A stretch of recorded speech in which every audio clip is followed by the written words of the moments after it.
Good morning mga ka-Easter Briggs, magandang umaga sa lahat. Dito ngayon alas 10:20 na umaga. Dito ko ngayon guys sa Hamamatsu. May hinahanap akong kaibigan, hindi ko nakita kasi nga tatanungan ko siya kung ano kasi narinig ko hindi na daw siya nagtatrabaho. Hindi ko nakita, tinawagan ko, hindi ko sumasagot.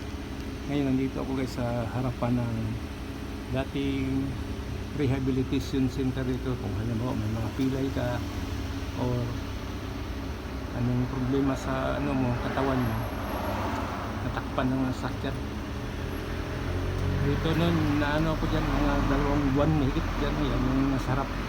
Medyo distansya dito kasi nandito ako sa tabing kalsada, nakaabang ko ng bus. 2020 yata yun, 2020 sa 19 dyan ako nagpahal ng 3 buwan kasi may nakita nila may daw, may karak sa buto ng likod ko kasi nga binangga yung sasakyan namin ng 10-wheelers. Asawa naman ang Diyos, okay na, wala problema, may masakit, wala na akong nararamdaman hanggang sa kasalukuyan. Yan guys, dyan ang nila, rehab yun, yung puti na sarado. Kasi red calendar ngayon dito sa Japan, kaya sarado din sila. Saka itong sarapan ko na pink. Yan, yung pink na yan ang parang butika nila dyan. Kada mili ng gamot, kung anong gamot na irisita sa'yo, dyan ka, binibili.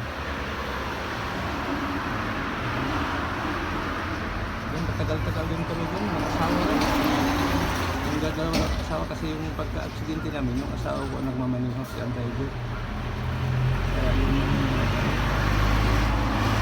asawa naman ng Diyos, okay lang, wala namang pinsalang malaki sa amin kahit yung kuruma namin, itapon na dahil nga sa talagang sirang-sira ang kuruma na yung sasakyan namin. Kami naman, siyempre, palagi lang tayong manalangin para walang nangyayang masama. Saka kayo, ingat kayo dyan kung saan man kayong ngayong panig sa mundo. Iwasan tayo sa mga sakuna. May bagyo, di naman tayo sa bahay.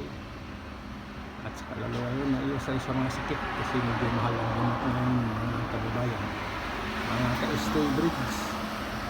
Stay bridge, tingnan ko talaga ng bridge kasi may ibang stay na gumagamit din sila ng mga nila. Sa akin may bridge talaga, stay bridge at your service.